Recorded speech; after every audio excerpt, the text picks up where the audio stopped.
Assalamualaikum warahmatullahi wabarakatuh.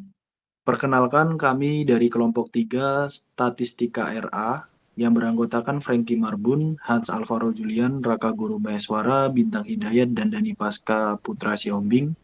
Di sini akan mempresentasikan analisis, perbandingan, dan distribusi data kasus harian COVID-19 di Indonesia dan Filipina tahun 2021. Tanpa berlama-lama, langsung saja kita ke slide-nya. COVID-19 adalah penyakit menular yang disebabkan oleh virus SARS-CoV-2 pertama kali terdeteksi pada akhir 2019 di Wuhan, Tiongkok. Penyakit ini menyebar terutama melalui droplet pernapasan ketika orang batuk, bersin, atau berbicara. Pandemi COVID-19 menghasilkan data harian dalam jumlah yang sangat besar dan terus berubah dari waktu ke waktu. Nah, kasus harian yang ada di Indonesia itu mencapai lebih dari 35.000 kasus pada bulan Juli tahun 2021. Sedangkan di Filipina sekitar 26.000 kasus pada September 2021. Data tersebut menarik untuk dianalisis karena sering menunjukkan pola fluktuasi yang tinggi dan tidak stabil. Nah, perbandingan fluktuasinya itu di Indonesia lonjakan tajam, turun cepat. Nah, di Filipina tren naik turun lebih lama, stabil, tapi berkepanjangan. Lalu rumusan masalah. Yang pertama, apakah data kasus harian COVID-19 di Indonesia dan Filipina berdistribusi normal?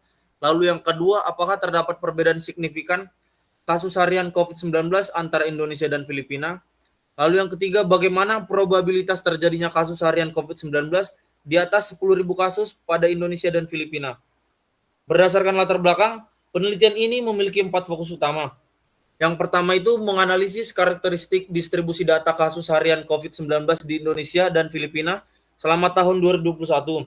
Yang kedua, menguji apakah data berdistribusi normal atau tidak. Yang ketiga itu menganalisis perbedaan kasus harian COVID-19 antara Indonesia dan Filipina selama tahun 2021. Lalu yang terakhir, menentukan probabilitas terjadinya kasus harian COVID-19 di atas 10.000 kasus pada Indonesia dan Filipina. Selanjutnya itu ada data dan metode penelitian. Data yang digunakan bersumber dari Our World in Data atau OWID dengan variabel jumlah kasus baru harian selama tahun 2021 dari periode Januari sampai Desember 2026. Selanjutnya itu analisis dilakukan secara bertahap dimulai dari statistik deskriptif untuk melihat karakteristik data. Kemudian divisualisasi menggunakan histogram, box plot, dan time series. Nah, setelah itu dilakukan uji normalitas, uji parametrik, uji non-parametrik dengan menggunakan Shapiro-Wilk, dan dilanjutkan dengan uji perbandingan menggunakan independent sample dan mean weight, serta dengan menganalisis probabilitas untuk melihat peluang terjadinya lonjakan kasus. Selanjutnya itu ada statistik deskriptif Indonesia dan Filipina. Berdasarkan hasil statistik deskriptif, terlihat bahwa Indonesia memiliki rata-rata kasus harian yang lebih tinggi dibandingkan dengan Filipina. Nah, di mana itu ada implikasi analisis probabilitas, di mana nilai maksimum yang jauh lebih tinggi di Indonesia dibandingkan dengan Filipina. Nah, selain itu, standar deviasi Indonesia juga lebih besar, yang menunjukkan bahwa variasi data Indonesia lebih tinggi. Nah, di mana itu dari skewness ekstrim, di mana perbedaan yang sangat besar antara nilai rata-rata dan median. Yang di mana dari kuartil pada kedua negara bernilai 0, sedangkan nilai rata-ratanya mencapai ribuan. Nah, yang berikutnya itu ada kondisi. Kondisi ini menunjukkan bahwa distribusi data yang sangat tidak simetris dan dipengaruhi oleh beberapa lonjakan kasus yang sangat besar. Di mana dari dominasi nilainya itu ada median dan kuartil, di mana itu yang pertama 25%, 50%, dan 75%. Sampai semuanya bernilai 0.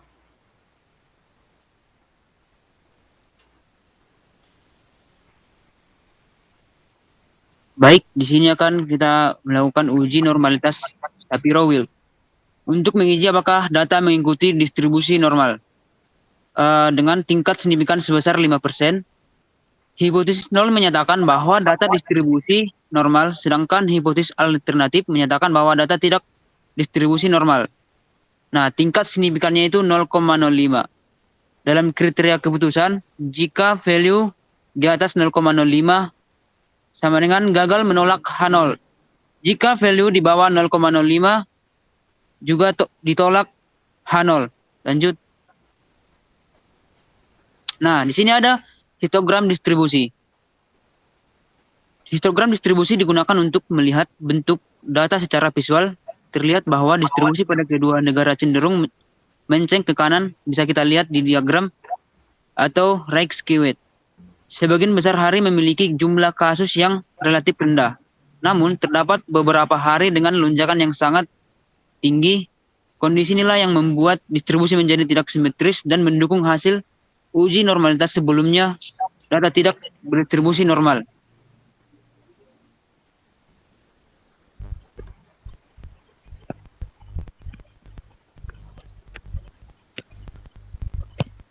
Selanjutnya ada box plot. Digunakan untuk melihat penyebaran data dan keberadaan outlier. Dari grafik yang terlihat pada slide ini, dilihat bahwa Indonesia memiliki rentang distribusi yang lebih lebar dibanding Filipina. Selain itu juga, jumlah outlier pada Indonesia juga lebih banyak. Hal ini menunjukkan bahwa variasi data kasus harian di Indonesia lebih besar dan terdapat lebih banyak nilai-nilai yang lebih ekstrim yang mempengaruhi distribusi data. Selanjutnya, grafik time series. Nah, di sini grafik yang menunjukkan Indonesia memiliki perubahan jumlah kasus harian sepanjang tahun 2021.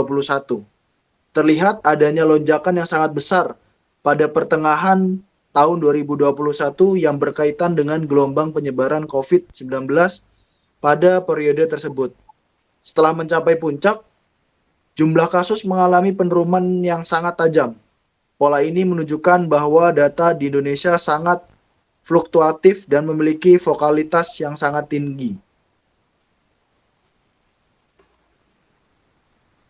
Nah, untuk yang grafik time Filipina juga memiliki fluktuatif sepanjang tahun 2021. Namun, jika dibandingkan dengan grafik Indonesia, intensitas lonjakannya lebih rendah dan perubahan kasus berlangsung lebih bertahap. Meskipun demikian, grafik tetap menunjukkan pola naik turun yang cukup jelas sehingga distribusi kasus di Filipina juga dapat dikatakan tidak stabil sepanjang periode pengamatan.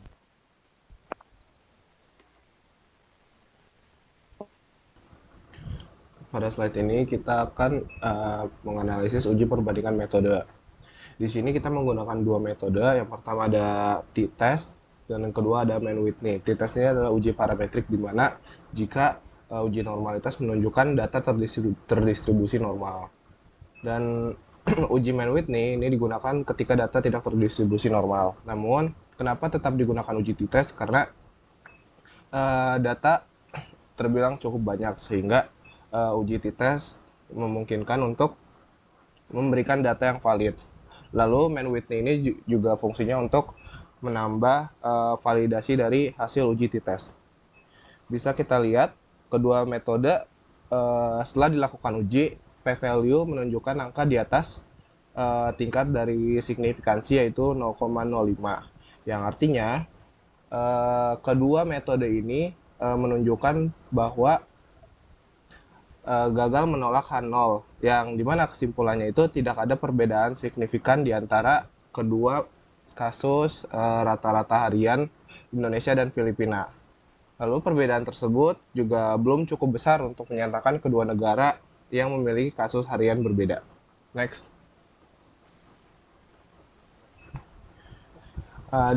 Di sini ada analisis probabilitas. Di Indonesia probabilitasnya itu sekitar 0,109 atau bisa kita bilang sekitar 10,96%. Lalu di Filipina itu probabilitas kasus hariannya itu di 12,05%. Perbedaan kedua nilai tersebut termasuk relatif kecil, sehingga dapat dikatakan bahwa peluang terjadinya lonjakan kasus besar pada kedua negara hampir sama selama tahun 2021. Next.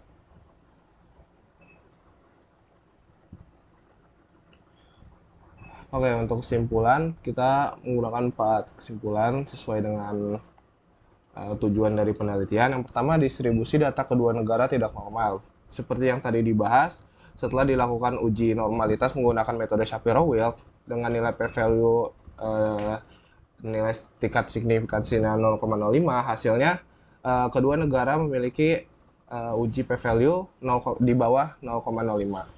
Lalu yang kedua, Indonesia memiliki variasi dan lonjakan kasus lebih besar. Setelah dibahas juga, hal ini terlihat dari nilai rata-rata, standar deviasi, dan jumlah kasus maksimum yang jauh lebih tinggi dibandingkan Filipina. Yang ketiga, uji T dan uji Mann-Whitney menunjukkan tidak ada perbedaan signifikan. Nilai p-value pada kedua pengujian lebih besar dari 0,05, yang artinya gagal menolakkan 0, sehingga tidak terdapat perbedaan yang signifikan secara statistik. Yang keempat, probabilitas lonjakan kasus pada kedua negara hampir relatif sama. Peluang terjadinya kasus harian di atas 10.000 kasus sebesar 10,96% di Indonesia dan 12,05% di Filipina. Ini menunjukkan perbedaan yang relatif kecil. Next. Lalu ada saran penelitian selanjutnya. Yang pertama, melakukan pengujian normalitas yang lebih komprehensif menggunakan metode tambahan seperti Kolmogorov-Smirnov atau Anderson-Darling. Yang kedua, mengembangkan analisis time series untuk mengidentifikasi tren, pola musiman, dan perubahan jangka panjang kasus COVID-19. Yang ketiga, menerapkan metode forecasting seperti ARIMA, SARIMA, atau PROFET untuk memprediksi perkembangan kasus pada periode berikutnya. Yang keempat, mengimplementasikan metode machine learning, random forest, XGBoost, LSTM, neural network untuk meningkatkan akurasi prediksi dan analisis pola data. Yang terakhir, menambahkan variabel lain seperti tingkat vaksinasi, jumlah kematian, dan tingkat kesembuhan agar interpretasi hasil menjadi lebih komprehensif.